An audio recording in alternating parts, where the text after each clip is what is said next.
Good afternoon, everyone. My name is Steve Jacobs. I'm your host and moderator for the second of two Meet the Candidate forums. During this forum, Sunnymead Ranch homeowners are able to listen to candidates running for seats on the board of directors. All candidates were invited to attend these forums, but they are not mandatory. As you may know, Sunnymead Ranch is having their annual meeting of the members and election on February 24th of 2025. The main purpose of this meeting is to elect 3 homeowners to the board of directors by a vote of the membership. The term of office will be 2 years for each elected director. Questions for today's candidates forum are a combination of questions submitted by homeowners and questions typically asked at HOA candidate forums. Like the last forum, the candidates were not provided the questions in advance. Today we have a slate of 8 questions. Each question will have a 1-minute response time. Madam Chair Renee Osborne will be our timekeeper and will signal the candidates when they have 15 seconds to wrap up their response. Just a little light housekeeping. If everyone could make sure their phones are set to vibrate. On the last candidate forum, we had a lot of them going off and the candidates thought that their time was up, so they stopped speaking. So if you could just check your phone really quickly, I appreciate it. Also, there's no cheering, jeering, applause, or other comments until each of the candidates give their closing comments at the end, which is 2 minutes toward the end of the meeting. Both sessions were recorded and they're going to be uploaded to Sunnymead Ranch's YouTube channel prior to February 24th so that anyone who couldn't attend in person or on Zoom can see them. All right, let's get started. I'm going to select these questions at random. We're going to start at this end of the table like we did last time, but they are reversed alphabetical by last name. Excuse me, are we saying the Pledge of Allegiance, sir? We are not. No. No? Okay, thank you. Okay, Claudia, this first one's for you. The association has a 2.1 rating out of 5 on Yelp and a Google rating of 4.4 out of 5 on Google. Comments report that the homeowners moved or installed renters due to their interactions with the HOA. What are your plans for making the HOA more hospitable for families? First of all, that's a two-sided question because homeowners have to get involved. I'm running because I feel that there's not enough involvement from the homeowners. Just in canvassing my neighborhood, the question is, why are you running? And I said to make it a better place, a better perspective, because social media says everything. Every time people go on social media and leave a bad comment, it affects. So that not only affects the morality of the association, it also affects the homeowners. So my plan is to try and bring everyone together. Thank you. Mr. Nunally, this one's for you. How would you handle a situation where a homeowner requests an exception to a current rule?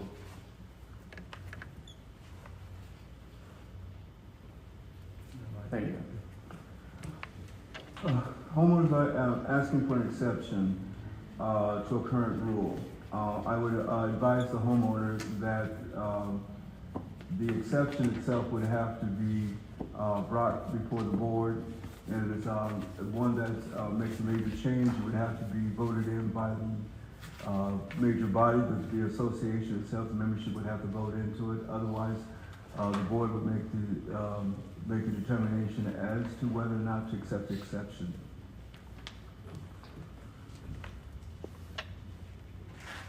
You're done? Yeah. Okay, thank you. Mr. McAdoo, this one's for you. What are your plans to address drought conditions that make our current 20% lawn requirements impractical, if not unethical, for homeowners? That's a good question. There.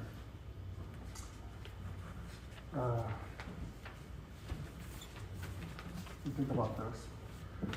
Well, there is a limitation on what we can do as far as controlling the water that people have available available to use within their lawn. Right now, I don't have an answer to that question. It's something I'm probably going to study up a little bit more. I don't have a problem coming back to the people after I've been able to review something like that. But that's not a question. I don't have an answer for it right now, but I will think about it and get back to the people sometime in the future. Thank you. Okay, thank you. Ms. Goeler, this next one's for you. It's clear homeowners are concerned about consistently rising costs. Why are we spending thousands of dollars each year in printing and mailing the monthly RoundUp newsletter? Thank you, Steve. Actually, the RoundUp is the official method of communicating with all homeowners, so we have to. And that's the simple answer, and that's why we have to continue with that. Okay, thank you. Ms. Escobar, this one's for you. What is your approach to balancing the needs of the community with the desires of individual homeowners?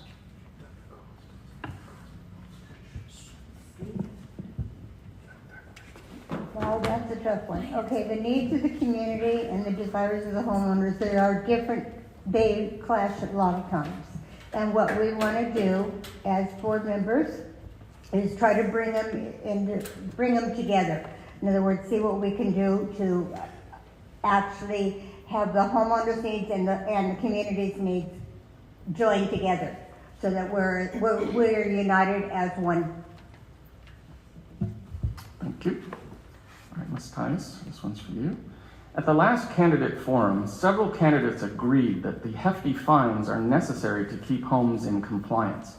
This seems to suggest that our homeowners don't take as much time or pride in their properties, unlike communities like Hidden Springs and Shadow Mountain that do not find homeowners to maintain their properties. Do you agree?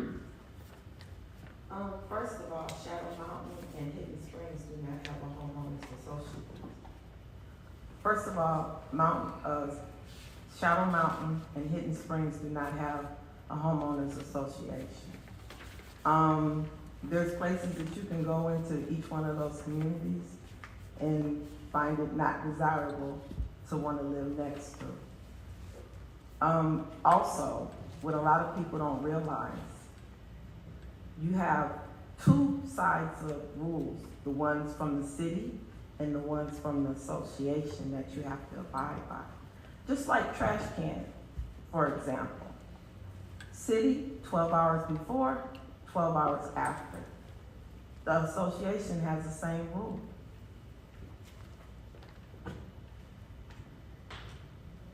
Okay, thank you. Mr. Nunally, this one's for you. What steps would you take to encourage homeowners to get involved with community events and activities? First of all, I would start off with the suggestion box. Hopefully there's one advised, because oftentimes if there's a suggestion box, we already identify things that they're interested in, or through the open forum, which they identify things, items, events, or things in which they have interest in. And those are the things that we would try to make happen, if possible. If not, if there's neither of the two, then I would start soliciting either through the RoundUp or through email, or through whatever way we can to get them to give opinions as to what they would like to see happen in the association to bring a camaraderie to the community. Okay, thank you. Mr. McAdoo, what do you consider to be the primary functions of the Sunnymead Ranch Board of Directors? Well, I believe that the main function is twofold. Number one, to maintain a higher standard of quality of life within the community, keeping housing and common areas clean and orderly. Also, for us to be able to be open to the general public within our community, to be able to get information from them, help them, from them, and help make changes within our community that benefit our people within the community. But we should be there as a sounding board for the members of the community to help grow the community into a better place to live. Thank you. Thank you. Ms. Goeler, this one's for you. How would you handle a situation where a homeowner requests an exception to a current rule? This comes up quite a bit, and actually, sometimes there can be a compromise, but oftentimes we have to enforce our governing documents, and until we can get those documents changed, then we have to enforce them pretty much across the board. So right now, we're currently revising the architectural guidelines, rules and regulations are almost finished, and some changes have been made, but the CC&Rs, that requires a 2/3 vote of the association, the individual homes, and we can barely get an election to take place. So changing the CC&Rs, which governs a lot of the decisions we have to uphold, we have to make based on those CC&Rs. It's they are what they are, so we have to be diligent in enforcing those. Thank you. Ms. Escobar, this one's for you. The association has a 2.1 rating out of 5 on Yelp and a Google rating of 4.4 out of 5. Comments report that homeowners moved or installed renters due to the interactions with the HOA. What are your plans for making the HOA more hospitable for families?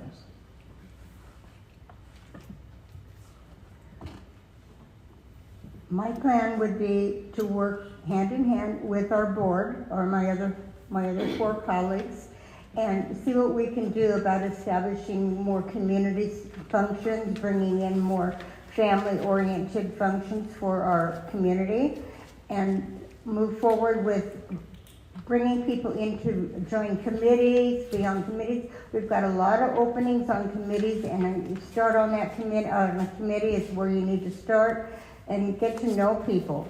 And it's a happy place. Sunnymead Ranch is a happy place. You just have to go out there and show your happiness. Thank you. Thank you. Whenever you're ready. Okay.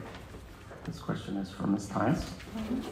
At the last candidate forum, several candidates agreed that hefty fines are necessary to keep homes in compliance. This seems to suggest our homeowners don't take much time or pride in their properties, unlike communities like Hidden Springs and Shadow. Oh, wait, I asked you that question. That's right. I'm sorry. I'm trying to keep track of who I've asked. Okay. This one's yours. Sorry.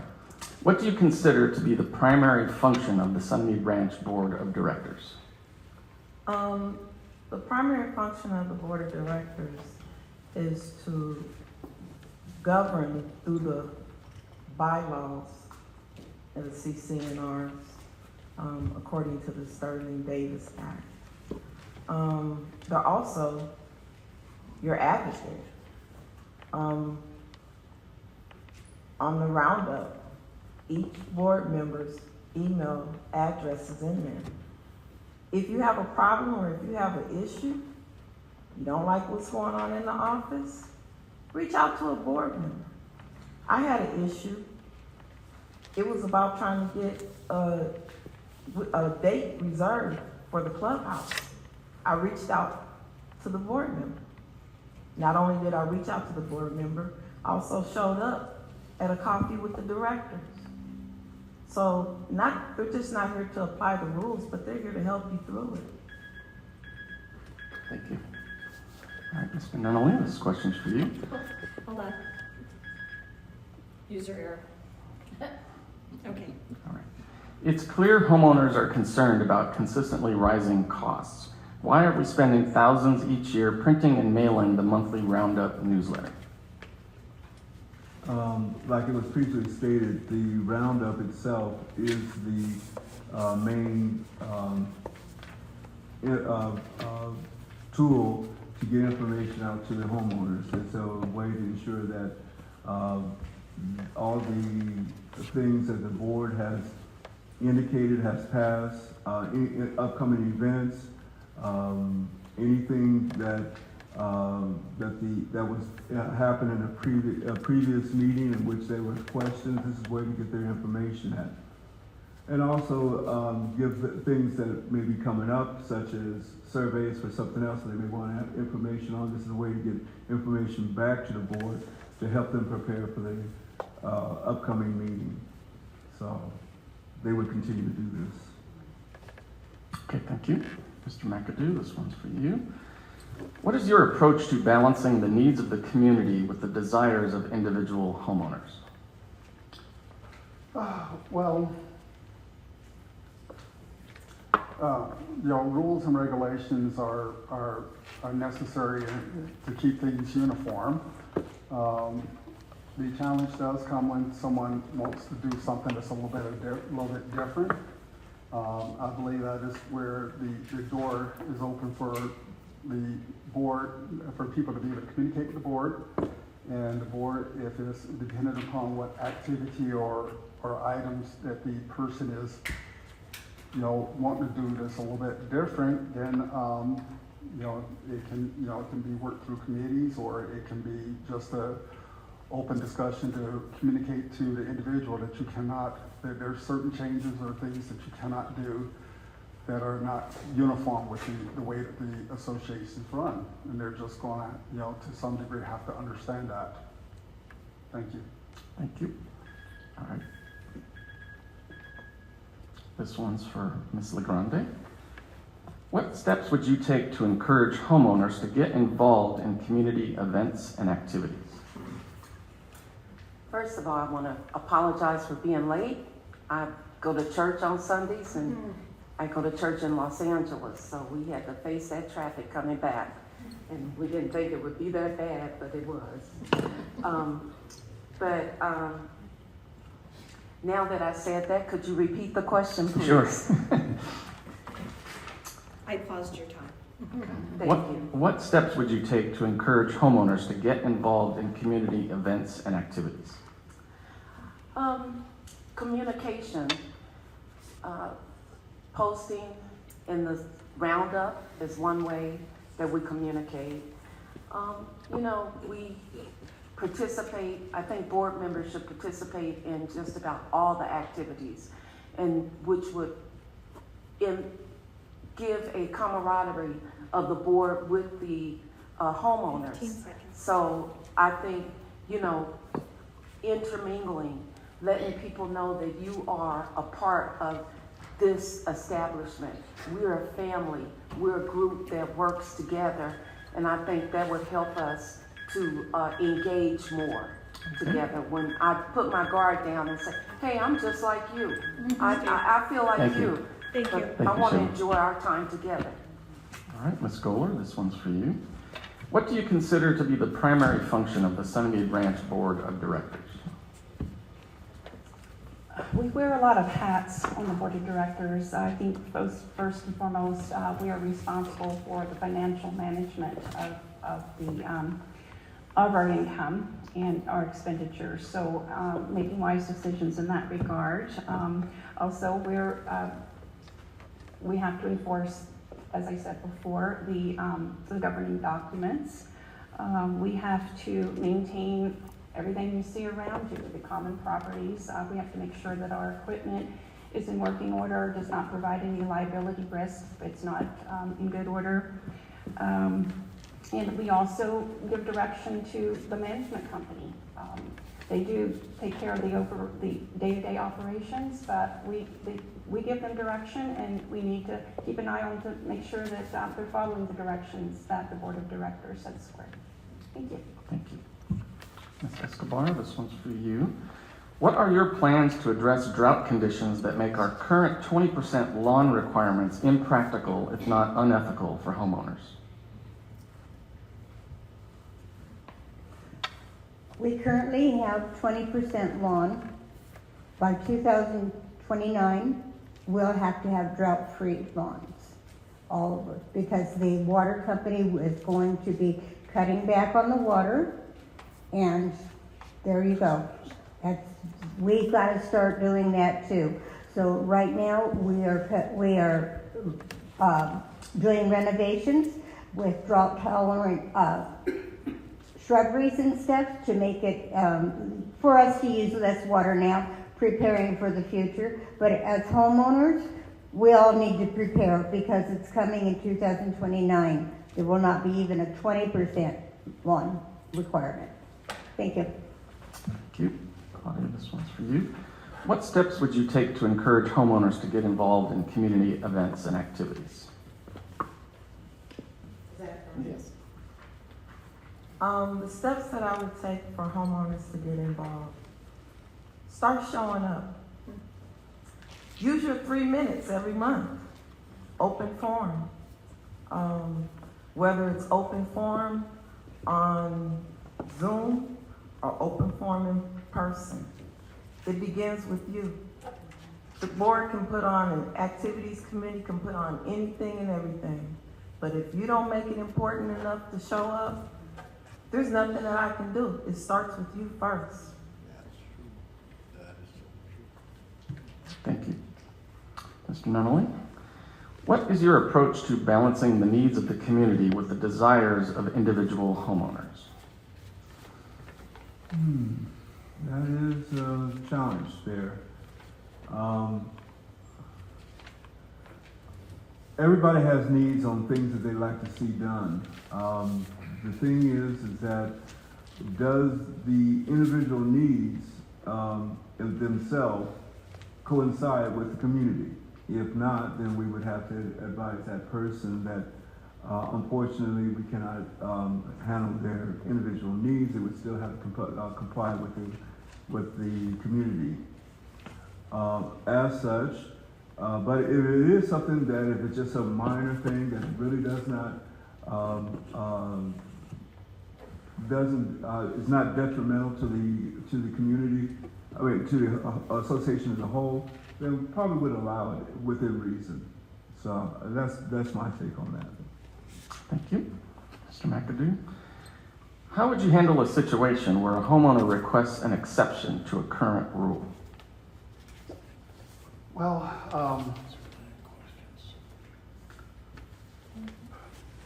it all depends on what the exception is. Is it an exception whether or not they could paint their house purple or something, or whether or not it is an exception that is that pertains to something that's a health and medical issue to them.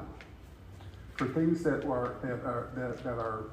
may require an exception due to health or medical, I believe that we as the board should be able to look at that and see if there's a way for us to modify that. If not, if it's an exception because you want to modify your structure in a way or manner that is not conducive with the association, then the answer to that question will have to be no. Okay. It's uniformity. Thank you. It just occurred to me that candidate LeGrande was not here when we said that all of the responses to the questions are 1 minute, so sorry about that. And I'm the 15-second mark. All right, so when you see her wave the fan, That's that why I means was like, wrap it up. Okay, thank you. Sheila, this one's for you. At the last candidate forum, several candidates agreed that the hefty fines are necessary to keep homes in compliance. This seems to suggest that our homeowners don't take as much time or pride in their properties, unlike communities like Hidden Springs and Shadow Mountain that do not fine homeowners for maintaining their properties. Do you agree? This question, I think it's a good thing to fine people for not keeping their properties up.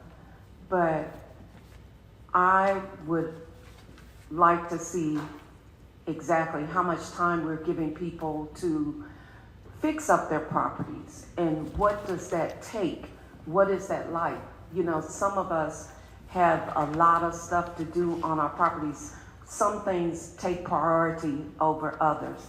So can we work out how we can get this resolved without you paying that $500 fine?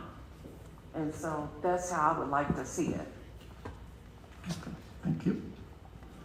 Ms. Goeler, what steps would you take to encourage homeowners to get involved in community events and activities?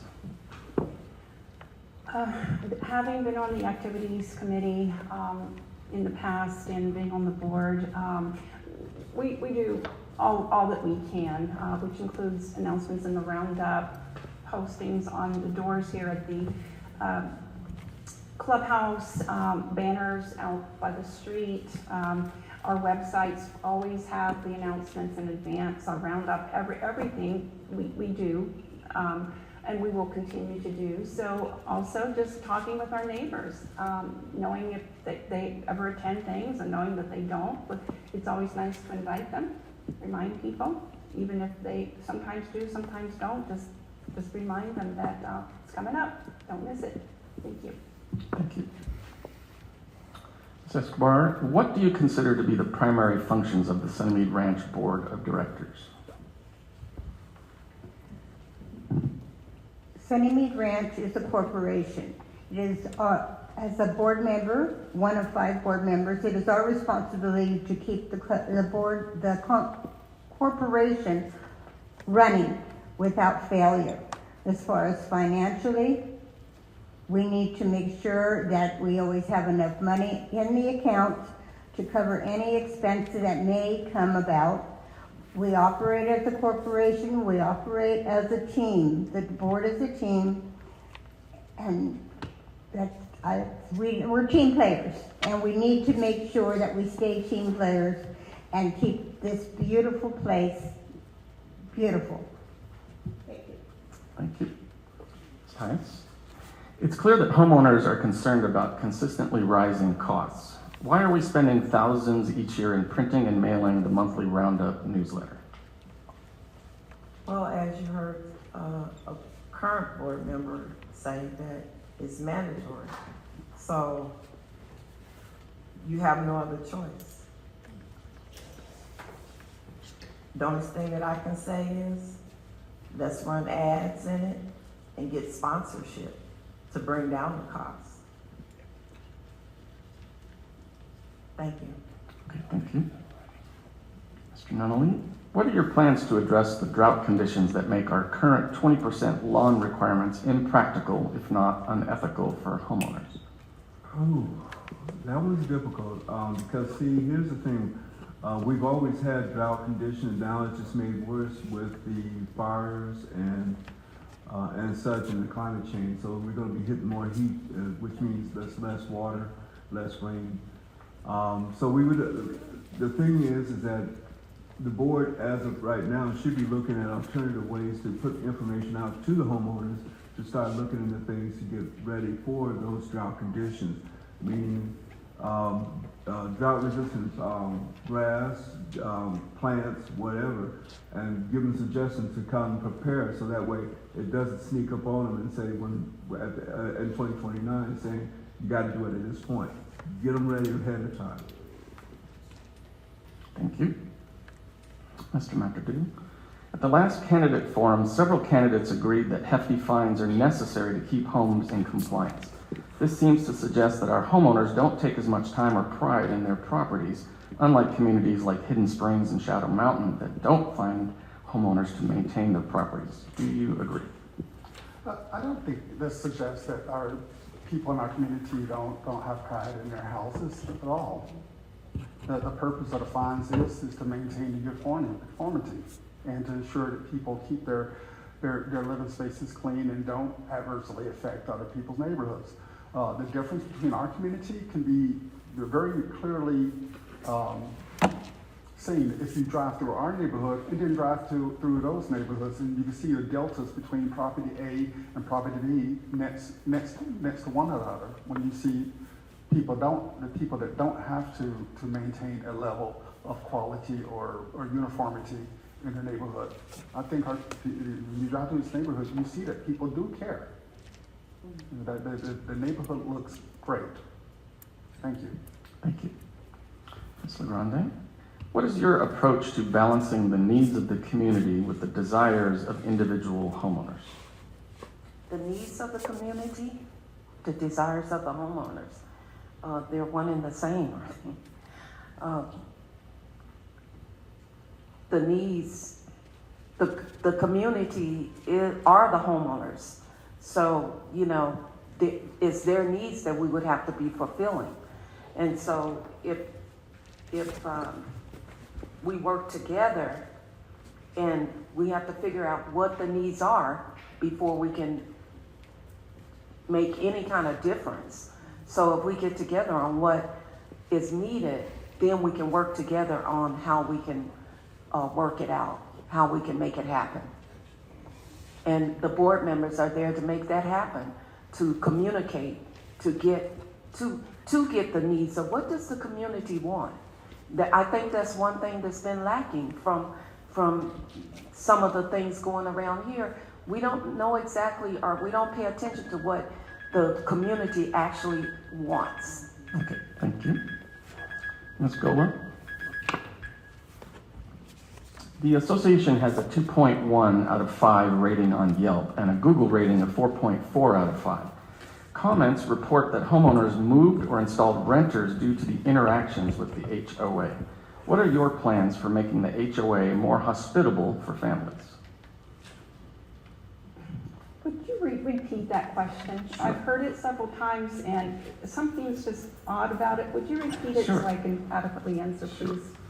The association has a 2.1 rating out of 5 on Yelp and a Google rating of 4.4 out of 5. Comments report that homeowners moved or installed renters due to the interactions with the HOA. What are your plans for making the HOA more hospitable for families? Well, first of all, I can't even believe that, people take time to Yelp when they have a complaint and rarely when there's a positive message. So I can't believe that that is an accurate summation of what those actually say. But there are a lot of renters here, but I can't believe that it's because of the bad interactions with homeowners and the board. The board is doing its job. They're doing it well. And people like to grumble, and there's a lot of stuff out that's not true on social media, including avenues such as Yelp. Thank you. Okay, thank you. Ms. Escobar, what steps would you take to encourage homeowners to get involved in community events and activities?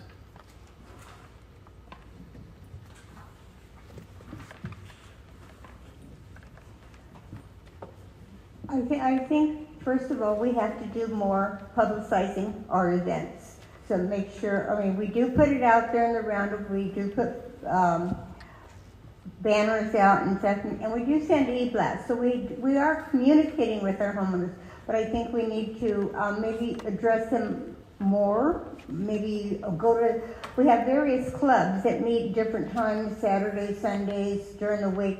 Maybe, as a board member, we can attend the clubs and kind of encourage those people that make sure they know what's going on, which they probably do, but just reiterate it to them and kind of just ask for their appearance once in a while. And when you see those people, give them a hug.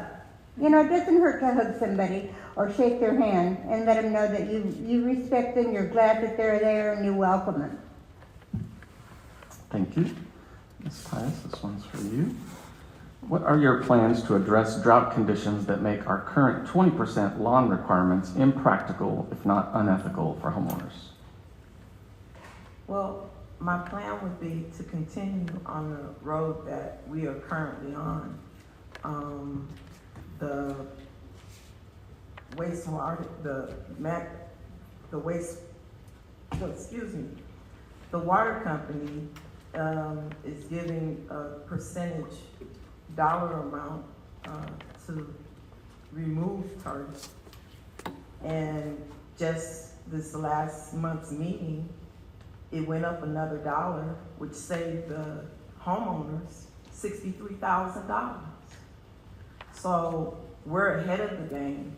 The closer we get to 2029, there's not going to be that much funding there. So I would continue on the same road that the association and the board member is moving forward on now. Okay, thank you.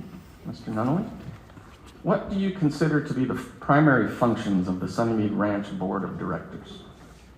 I equate the board of directors similar as that of Congress. They basically are the purse for the association. They govern over the homeowners who are the membership, and they basically enact the laws that, rules that has been passed and help maintain, order within the association itself.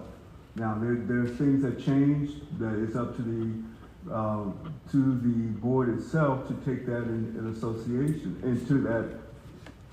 into respect and start investigate those and see if the current rules themselves needs changing, and if so, by how much. And if it's such that, then we need to involve the membership, and that's when we send out things to get new, have the membership vote so that we can get those things passed and update the CC&R for any changes. Thank you.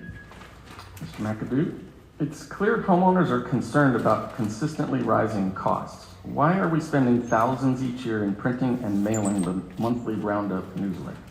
Well, as stated before, it is a requirement, but the benefit of having the RoundUp in a paper format is that you can receive it, you can lay it down on your table, or put it wherever you have your to-be-read materials, or even on the refrigerator, and go back and reference things whenever something crosses your mind or whenever you're talking to your neighbor. So it is absolutely a great tool to be able to communicate to people when they're complaining about fines and fees that they've received, and you say, well, we stated in RoundUp such and such date that we were going to be raising fees and fines for people not, maintaining their properties. So it's a good reference for them to be able to go back and take a look at it. And it is also a great tool to be able to communicate activities and other information that is necessary for people to be able to maximize their enjoyment of the community. Thank you. Thank you. Ms. LeGrande, this one's for you. How would you handle a situation where a homeowner requests an exception to a current rule? An exception to a rule? I'm taking that some type of disagreement and that there needs to be a resolution. And that's what I would present to them. If you have a difference in opinion, you want it changed or you want something different. I was reading up on internal dispute resolutions. I don't know whether that's exactly how they do it, but from what I can understand, that would be a good way where the board member and the homeowner gets together and try to resolve whatever that issue is. Thank you. Ms. Goeler, this question's for you. At the last candidate forum, several candidates agreed that hefty fines are necessary to keep homes in compliance. This seems to suggest our homeowners don't take as much time or pride in their properties, unlike communities like Hidden Springs and Shadow Mountain that don't find homeowners to maintain their properties. Do you agree? Well, I agree that the fine policies that we have were important here because we had much lower fines and they weren't effective. So we do have justification for increasing those fines. But, we do have a lot of renters in this community without statistics saying how many renters we have versus those other two homeowner properties. We don't really know. But with renters, yes, the homeowners do get the same notices of violation, et cetera. It can just take a lot longer to get the outcomes we need in terms of those repairs, et cetera, being made. So, if we can drive through either one of those properties, I bet you will find some homes that aren't in tip-top shape either, with dead lawns, et cetera. So I don't think we're unique. I think the other, Shadow Mountain's much newer than we are. Hidden Springs is not, but I think we're doing okay. Thank you. Thank you. Ms. Escobar, how would you handle a situation where a homeowner requests an exception to a current rule?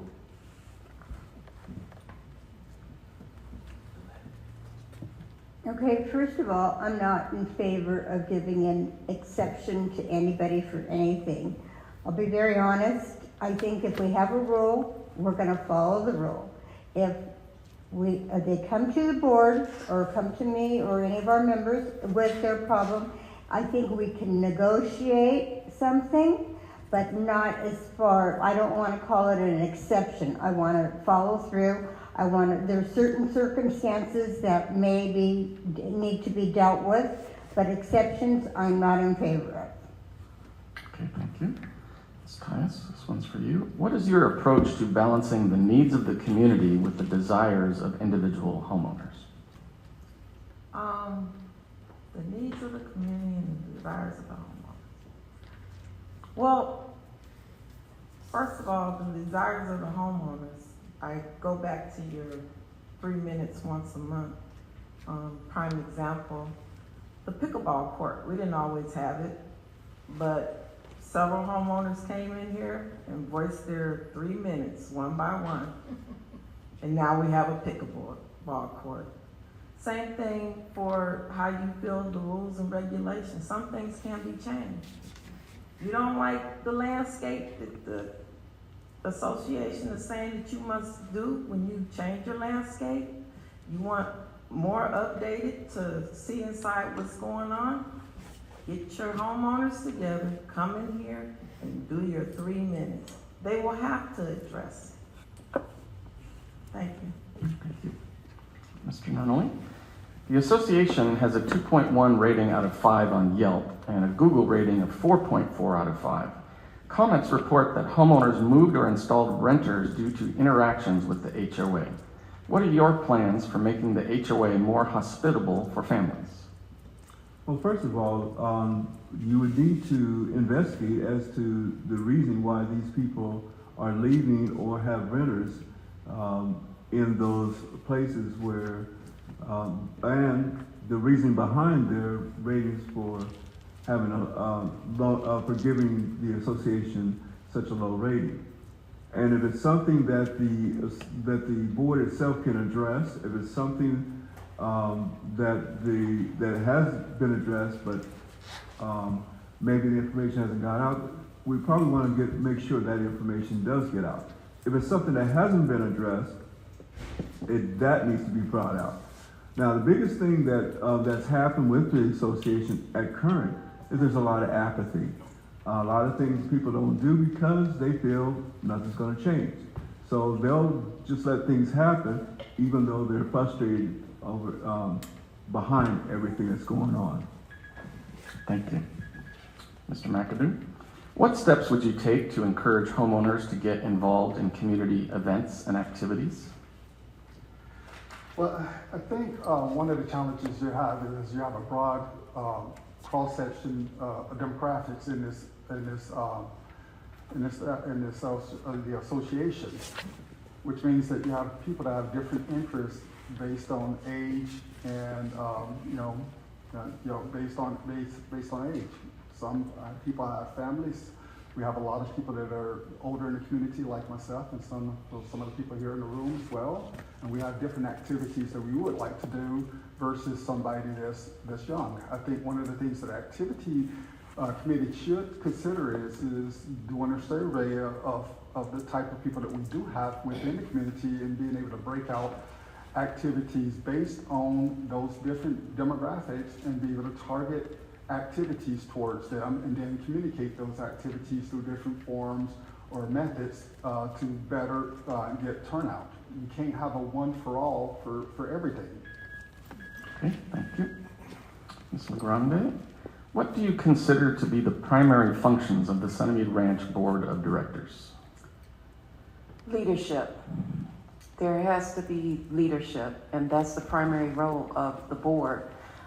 Lead us in our finances, lead us in more or less like cheering us on, cheering the community on, as well as helping to regulate all the things that we have to have regulated, like our finances, our insurance, our elections, regulate those things, any disputes.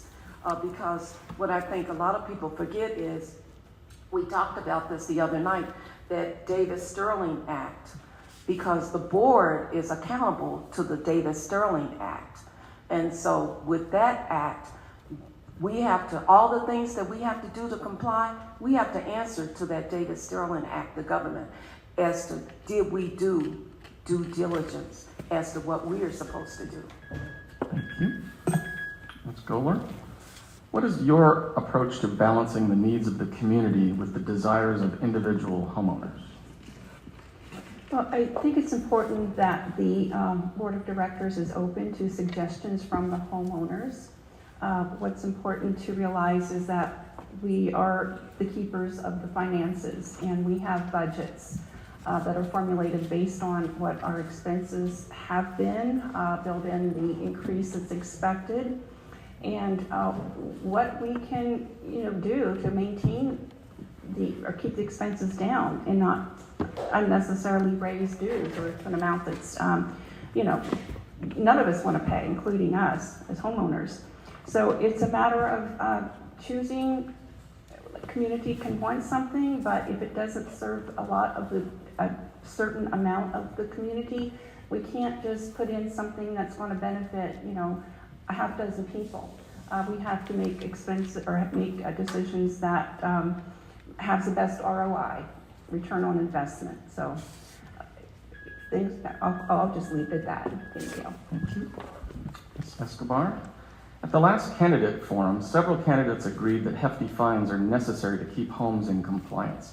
This seems to suggest that our homeowners don't take as much time or pride in their properties, unlike communities like Hidden Springs and Shadow Mountain that don't find homeowners to maintain their properties.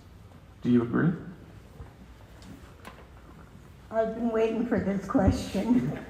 I really would like to elaborate on the violation, but I don't think people understand what happens, how the violation process works before you get a fine.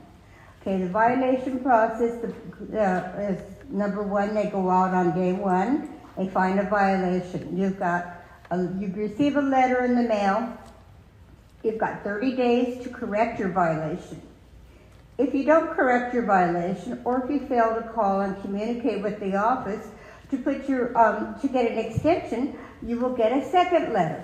Now, we haven't gotten to the violation fines yet. So now we're on day 60 days. Ma'am, you're gonna have to hold that. I've got something to say.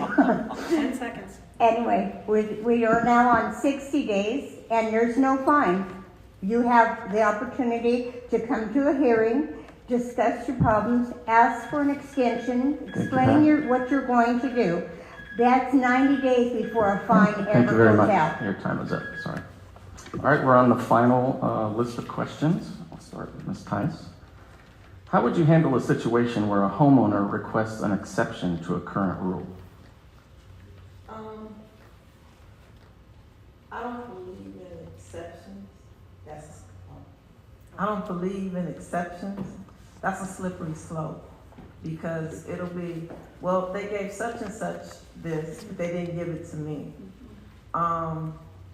I believe you need to meet with the board, discuss it, find out is there a way, like someone else said, if it's medically necessary, then yes, we need to take a look at that. But once again, use your 3 minutes. Get your people together, do it the right way. That's how you can move forward and make changes. Don't stay at home. If you're at home, get on your phone, get online, show up, voice your opinion, because you have that opportunity to do something. Thank you. Thank you. Mr. Nunally? At the last candidate forum, several candidates agreed that hefty fines are necessary to keep homes in compliance. This seems to suggest that our homeowners don't take as much time or pride in their properties, unlike communities like Hidden Springs and Shadow Mountain that don't fine homeowners to maintain their properties. Do you agree? No, I do not agree. I do believe people in general do care about their property, but again, life happens. We have inflation that's keeping up, lifestyle, unexpected expenses, get those back budget out of whack, and things happen to where certain things do not get taken care of. You have a choice between eating or taking care of this one thing just so you don't get a fine. And a lot of times people will choose to eat and take care of the other problem later. Now, this is where the board would have to, they would have to bring it up to the board, and the board would have to show some empathy to kind of work with the person. They need extension to help them through this point. But the thing is that they have to have a listening ear, be empathetic, and then work with that a homeowner. Thank you very much. Mr. McAdoo, the association has a 2.1 rating out of 5 on Yelp and a Google rating of 4.4 out of 5. Comments report that homeowners moved or installed renters due to interactions with the HOA. What are your plans for making the HOA more hospitable for families? Well, Turn on your mic, please. Thank you. As stated before, people typically do get on Yelp when they get mad about something and they report things. I know I've done it on more than one occasion. However, the question itself actually shows a delta between what you would see on a Yelp review versus what you got with the Google. The Google rating is absolutely wonderful. Something that would state that hey, this is the place to go to live. One of the things that we probably need to do better is to be able to communicate to our homeowners to be able that are happy to be able to go out there and communicate to Yelp. And yes, that is a game in the system, but it is a path that people may take when they're looking to move into a community. And I think one thing that we should do is encourage people to go on and let people know how great of a community this is to live in. There's the only thing that we could continue to do internally with. Thank you very much. Sorry, your time's up. Just keep doing a good job. Let's see, look. It's clear homeowners are concerned about consistently rising costs. Why are we spending thousands each year printing and mailing the monthly RoundUp newsletter? Well, they send that newsletter out because that's a good form of communication. You get the rising costs. Everything is social media now. That e-blast that I heard that can be sent out to homeowners, we need to do more of that, more of the e-blast. And the more information you get with the homeowners, like everybody doesn't have an e-blast, well, can we use your phone number? Can we text you? Get to the modern things, the up-to-date things that will help us trim our costs down. Because if the RoundUp is that expensive, then we could do something like that. Okay, thank you. Ms. Goeler, what are your plans to address the drought conditions that make our current 20% lawn requirement impractical, if not unethical, for homeowners? Well, at my home, I actually replaced my turf with artificial turf, and I have a lot of drought-tolerant plants and using stone and other hard materials to decrease the need for water. So not everybody can afford the turf removal, or artificial turf, I should say, but there are many ways to save water, and one of those would be changing your spray, reducing the amount of turf you have voluntarily. Don't wait for a mandate to do so. Just go ahead and start replacing your turf area, replacing with drought-tolerant plants, get rid of your spray irrigation and put in drip irrigation. There's lots of ways you can incorporate stone in making attractive front yards and reducing that water at the same time. Thank you. Okay, thank you. Ms. Escobar, last question. It's clear homeowners are concerned about consistently rising costs. Why are we spending thousands each year in printing and mailing the RoundUp monthly newsletter? The RoundUp is our main source of communication with homeowners that own homes here but rent them out. They live other places. So the RoundUp goes to these other people so they know what's going on in the community. The RoundUp is also very informational. It has all the calendar in there. I use the calendar, I have it on my refrigerator so I know where and when I'm supposed to be someplace. So it's very easy for that. The cost of things are going to always go up. Not everybody in our area is computer literate or does social media. We've got to think about those people. that just sit down and read the paper, the little paper that we get. It's very informational. Some of the clubs have been putting stuff in there as well. Okay, So thank you. Sorry, we're out of time. According to my matrix, everybody has answered all the questions with the exception of Sheila because she was delayed in getting here. So there are 2 questions. Okay, so these last 2 questions will be for you, Sheila. Okay. What are your plans to address drought conditions that make our current 20% lawn requirements impractical, if not unethical, for homeowners? Advertise, advertise, advertise. The RoundUp is good. The e-blasts are good. I would even, I would make a suggestion to send out every 3 months or every 2 months. This is what they're giving at Edison. They're giving an incentive for you to, this is what you can do to get that incentive. I would do that all the way up to 2029 so that homeowners can say, you guys did tell us and we, so they can prepare because repetition means a lot. So that's what I would do. Your mic's on, your mic. Oh, that's what I would do. Okay, thank you. Last question is for you as well. The association has a 2.1 rating out of 5 on Yelp and a Google rating of 4.4 out of 5. Comments report that homeowners moved or installed renters due to interactions with the HOA. What are your plans for making the HOA more hospitable for families? Well, if you have a big percentage, there's a big gap there. Yelp has a bigger gap. That's far from 2 something is far from 4 something. So my first thought is, let's look at this 2 something, because I want to bring this up to 4 something or 5. So what is going on here?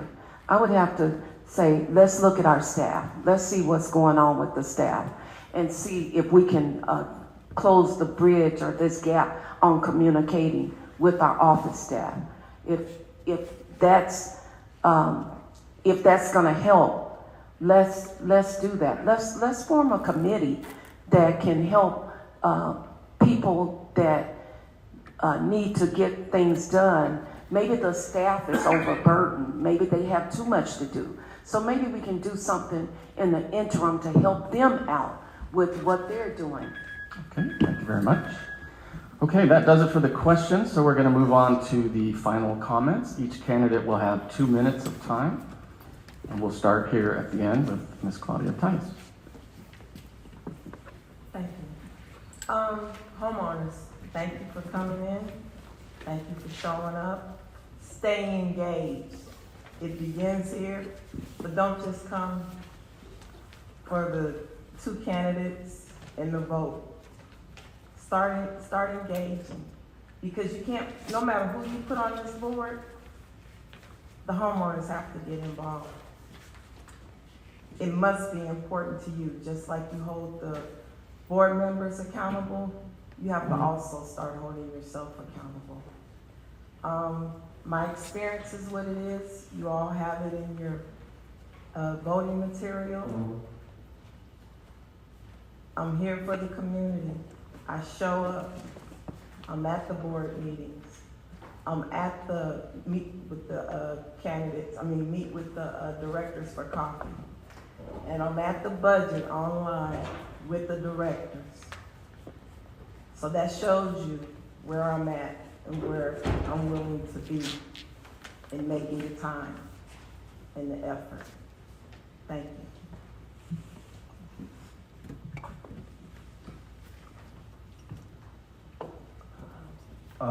I'm Merrill Nunally. Let me give you a little bit of a background on myself. I'm former lieutenant commander for the U.S. Navy. I worked for the state for over 30 years. And I'm also a USBC coach. I've worked with a number of different people, a number of different committees during my time, for years, okay? Currently, I'm not involved with any committees.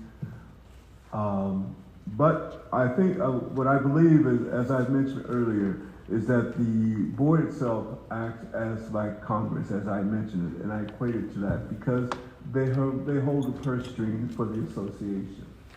They enforce the laws that that is part of the CC&R.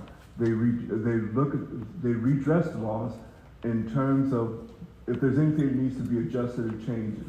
They inform the people, which is the homeowners, as to what needs to be done. Now, a lot of things that are non-palatable, I agree with on there, but there's some things that unless the membership, the people, bring address to the board, they have no way of knowing.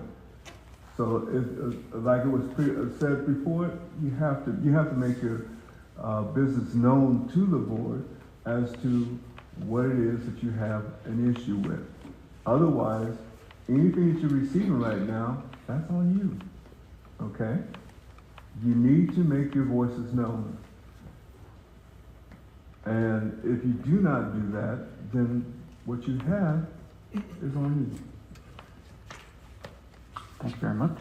Mr. Wendell McAdoo. Thank you very much, everyone, for attending. Wendell McAdoo, and my main background is former Air Force.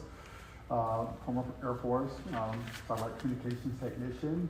But mostly I've been working, corporate business for the last 30, 35 years, contract negotiations, as well as technology upgrades. I do believe that there's things that we can do within the community that will better allow us to service people. One would be looking at different ways to do technology upgrades to the common areas for more security and better communications among staff members on what's happening across this large set of land, land that we have here, from the lake over to the RV.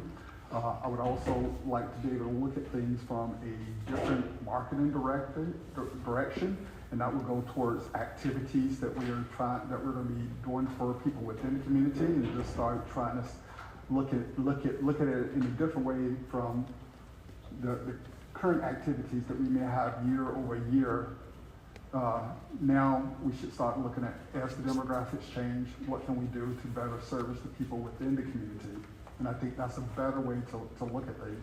Also, I do believe in being very, very prudent with the dollars that the people in the community contribute through their monthly fees, and being able to look at making sure that every dollar is spent wisely and I'll say to some degree securely, as far as securing people's information, because there's a lot of information that we do, the board and the associate gets because you live within the community. So my job would be to do as much as I can to modernize the community and communications.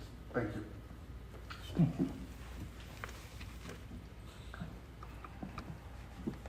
As I said earlier, my name is Sheila LeGrande, and I gave some of my background on last week, but I have been with the airlines. I was with the airlines for 27 years, 24 of those years as a flight service manager, 16 years with Philadelphia Insurance Companies, underwriting department. So I worked a lot with contracts and reading, being able to read and interpret readings and contracts. I think a good board member, as stated, needs good character, good integrity, willing to serve, strong people skills.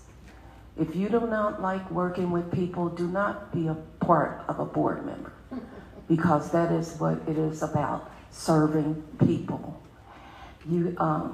I think a successful director should be, when we were flight attendants, a flight service manager, when you walked on that airplane, your personal life was put on the back burner. And I feel as a board director, your personal life needs to be put on the back burner. And let's do this as a community, have the interests of everybody in the community at heart. I also like to say that I don't know everything about being a board member. I don't. And I'm sure a lot of you sitting out here don't know either. But I commit to educating myself through what? Any seminars that they have that they can offer, what I can pull up online that I can see. How can what can I talk to a manager? Can I talk to the accountant? Can I talk to one of our attorneys and get into what I'm really supposed to be? Because whatever it is, I want it to be the best. Thank you very much. Go ahead. Okay, Carolyn Goeler, 28-year resident here. I took an early retirement several years ago and been very active with the HOA, as many of you know, Activities Committee, Architectural Committee, keep the yoga club running, and of course serving on your board of directors. So it was kind of a learning experience. Of course, anybody who comes onto the board, they kind of have an idea of what it involves, but there were a lot of surprises. I just knew from the associations I've had with current or past board members and just being involved here that there was a lot of time involved, and that certainly turns out to be true. So it does require a lot of dedication and putting other things to the side to make sure that you're living up to the expectations for a board member. So of course, with integrity and honesty and just putting the community first, that's what we're expected to do, and I think that's what I do. And I just hope I've answered the questions tonight and on Tuesday if you had a chance to listen to that or can. But I've answered your questions in a way that gives you the confidence in me to continue to be a good board member, and I ask for your vote. Thank you.